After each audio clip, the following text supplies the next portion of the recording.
Hello friends, તમારું સ્વાગત છે મારા રસોડામાં। અને આજે હું તમારી સાથે શેર કરવાની છું કેરી અને મેથીનું ખાટું અથાણું। તો આ અથાણું બનાવવા માટે મેં અહીં સૌ પ્રથમ સૂકી જે મેથી આવે છે એ 150 ગ્રામ મેથી લઈ લીધી છે।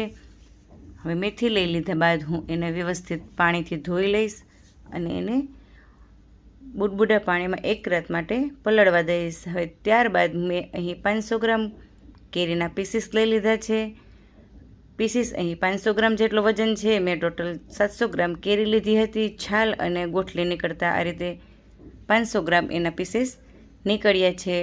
હવે ત્યારબાદ હું એમાં હળદર અને નમક એડ કરીશ અને વ્યવસ્થિત એને મિક્સ કરી લઈશ। અને આ કેરીના પીસીસને પણ હું 1 રાત માટે પલળવા દઈશ। જો તમારે આખી રાત ના પલળવું હોય તો તમે 7 થી 8 કલાક પણ આ બંનેને પલાળી શકો છો। હવે 1 રાત થઈ જતાં સવારે આ રીતે મેથીને મેં ચેક કરી લીધી છે।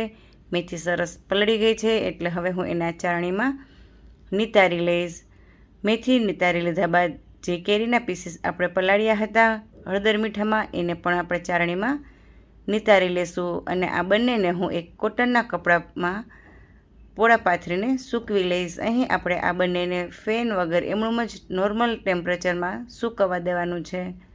હવે કેરી અને મેથી સુકાય ત્યાં સુધીમાં અહીં અથાણાનો બોરો બનાવી લેશું। તો એના માટે મેં 150 ગ્રામ રાઈના કુરિયા લીધા છે। અહીં આપણે ફક્ત રાઈના કુરિયાનો જ ઉપયોગ કરવાનો છે, કેમ કે મેથી અહીં એડ કરી હોવાથી મેથીના કુરિયા પણ નહીં લઈ અને ધાણાના જે કુરિયા છે એ ગળ્યા અથાણામાં જ સારા લાગે, માટે આપણું આ જે ખાટું અથાણું છે એમાં ફક્ત રાઈના કુરિયા જ લેવાના છે। હવે ત્યારબાદ 1 ચમચી મેં વરિયાળી નાખી છે, મરી અને લવિંગ, 1 ચમચી હળદર અને એના ઉપર મેં 150 ગ્રામ ફૂલ ગરમ કરેલું તેલ એડ કર્યું છે। તેલ એડ કર્યા બાદ હું મસાલામાં વ્યવસ્થિત ચમચાથી મિક્સ કરી દઈશ અને થોડું નોર્મલ ઠંડુ થાય એટલે એમાં હું 1 ચમચી જેટલી હળદર એડ કરીશ અને વ્યવસ્થિત મિક્સ કરી લઈશ। હવે બોરો એકદમ સરસ ઠંડો થઈ જાય ત્યારબાદ હું એમાં હજી થોડું નમક એડ કરીશ। આપણે જે કેરી પલાળી હતી એમાં નમક એડ કર્યું હોવાથી અહીં આપણે બહુ વધારે નમક નથી લેવાનું। 1 ચમચી લાલ મરચું પાવડર લઈશ અને વ્યવસ્થિત મિક્સ કરી લઈશ। તમને તીખાશ જોઈએ એ પ્રમાણે તમે લાલ મરચું પાવડર એડ કરી શકો છો। હવે મેથી દાણા જે છે એ સરસ ડ્રાય થઈ ગયા છે અને કેરી પણ સરસ ડ્રાય થઈ ગઈ છે।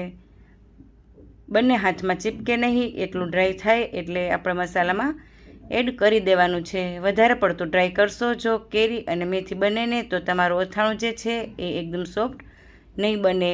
હવે આ રીતે વ્યવસ્થિત એને મિક્સ કરી હું 1 દિવસ માટે આ રીતે મોટા વાસણમાં જ રહેવા દઈશ અને 1 દિવસ થઈ જાય ત્યારબાદ હું એને એક બરણીમાં ભરી લઈશ। જો તમારે આ અથાણું બહાર રાખવું હોય તો તમારે એને બુડબુડા તેલમાં રાખવું પડશે અને જો ફ્રીજમાં મૂકવું હોય તો આ રીતે ડ્રાય ભરી દેશો તો પણ ચાલશે। હવે અથાણાને મેં બરણીમાં ભરી દીધું છે અને ઉપરથી ઠંડુ તેલ એટલે કે પહેલાં મેં ગરમ કર્યું હતું અને ઠંડુ થઈ ગયું ત્યારબાદ હું ઉપરથી આ રીતે એડ કરી દઈશ અને બુડબુડા તેલમાં હું અથાણાને બહાર જ રાખવાની છું। તો અહીં આપણું આ મેથી અને કેરીનું ખાટું અથાણું બનીને તૈયાર છે। જો તમને મારો આ અથાણાનો રેસીપી વિડીયો ગમ્યો હોય તો મારી ચેનલને લાઇક, શેર અને સબસ્ક્રાઈબ કરવાનું ભૂલશો નહીં। અને ફરી મળીશું પાછા નવા રેસીપી વિડીયોમાં। ત્યાં સુધી આવજો and thank you for watching.